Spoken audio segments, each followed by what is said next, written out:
What's up, everyone? Just got to the gym. Day after the competition. Feeling pretty good. Gonna squat today. 10 sets of 10.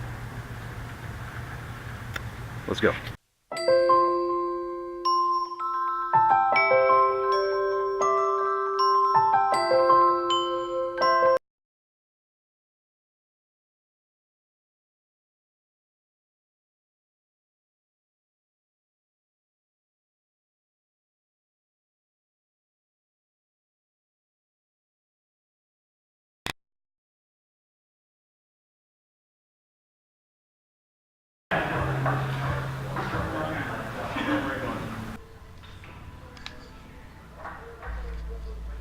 So what is it you do after a competition?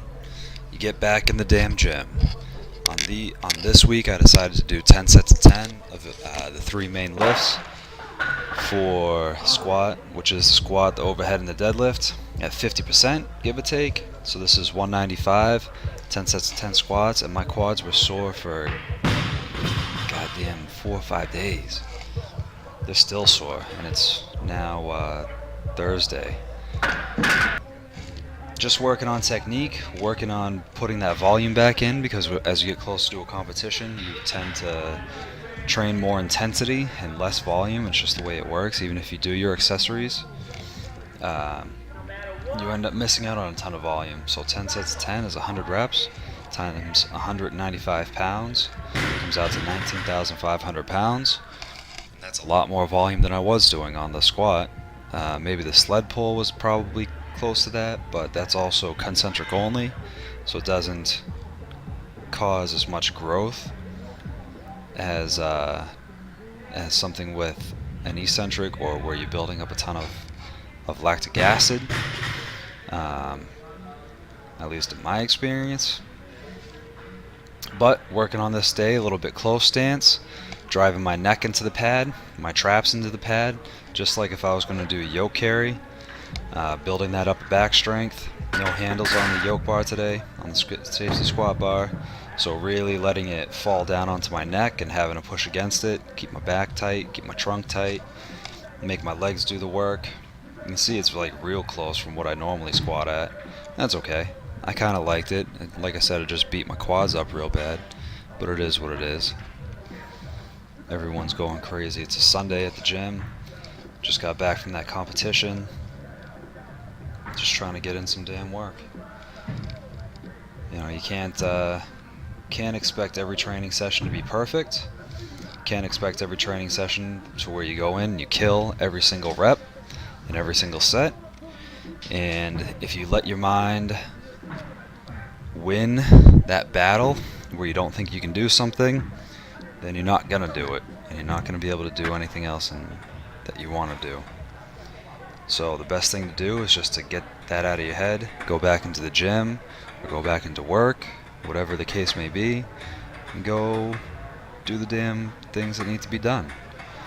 Klokov back extensions, they're really not Klokov back extensions, but just behind the neck. These keep your upper back tight, like you would in a squat. And then next day, 10 sets of 10 on strict press with the axle.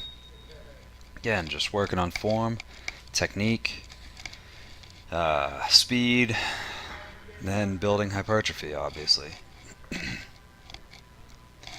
It's really good to just hammer these reps out. Working on tucking the elbows in at the bottom, flaring the elbows at the top, working on the clean. I always do a thumbless grip on an axle because I can get my elbows out better.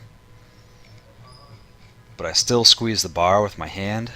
I don't just kind of let my hand relax at all. You squeeze the bar still, regardless of you have your thumb around it or just your fingers around it. You always squeeze the bar.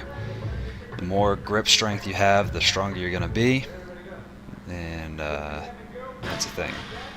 You don't believe me? Try it out for yourself. Next time you feel like you're gonna fail a bench, squeeze the bar as hard as you can. Squeeze your butt too. That actually works. But on this last set, I was pretty fatigued. I was doing about a minute rest, give or take. I always try and take short rests in my first few sets. and then once it starts getting hard, I just kind of rest as much as I need to. Because again, it is a deload week, so it's not like it needs to be done at a fast pace or very hard. And it's only 50%. Hit up some triceps. My triceps were sore for, again, like 4 or 5 days after this because I'm just not used to the volume anymore. Elbows were kind of sore from it, actually. I was working on some ring muscle ups with the boss and ended up just beating on my elbows for my strongman day. Made it hard to grip the farmer carries. But it is what it is. It's all good. Things don't always feel good, right? Face pulls. Trying to get some upper back strength again. On that car deadlift, I felt my upper back starting to go. My trap starting to go. Felt it in my neck a little bit. And that's not good. Gotta get my upper back strong. Gotta get my trap strong. My lats are so damn strong, they end up pulling my shoulders down. And that's not a very good thing. And then... oh, still going. I did 4 sets of 15 overhead extensions, 4 sets of 25 face pulls.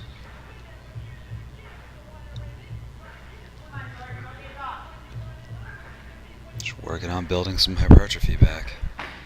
I always do a lot of these little things for the upper body. With the lower body, with the legs and stuff, it's kind of hard.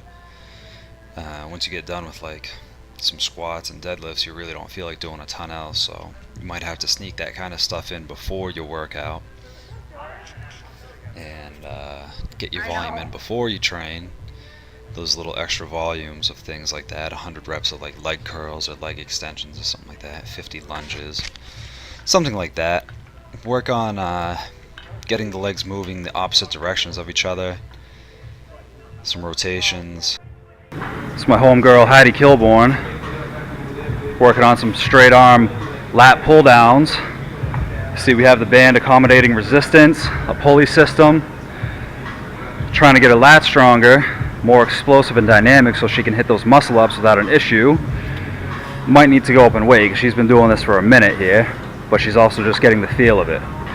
So the band's just wrapped around dumbbells on each side, hooked through the bottom of a D-ring. This is a Spud Inc. cable, and we're going to hit some sets and some reps. How fucking dialed in this technique is on this deadlift on this day. I haven't necessarily done a deadlift this almost perfectly in a long time. You can see my back stays rigid, arms are straight, my knees are slightly in front of the bar, just over the top of the bar to be able to push the floor away. My hips and knees extend at the same time. My neck stays neutral, my back doesn't round, my lower back is tight, my trunk is tight. My hamstrings do the lockout, my glutes do the lockout, and it's a very textbook style deadlift. And this is, the bar comes slightly back as I get past my knees and pull it into my lap. If it was probably like at a 5-degree angle if you were to draw a line from start to stop or from bottom to top. It's just a very good deadlift. You know, I'm very surprised at how well I did on this day. And for the amount of repetitions I did, it's 10 sets of 10 with about 250. And these are the kind of things that you need to be doing to dial in your technique, so when you get to that heavy load, it's not that bad. Of course, foot placement is going to be individual, but I always like to start with hip width, and then toes usually straight forward, feet are flat, knees go forward, and not outwards. And that's it. Thanks for watching. I hope this technique helped you. I hope you learned something from this deload week of 10 sets of 10. And like, subscribe, and share. Like, subscribe, and share. I don't know why I always mess that up. Peace.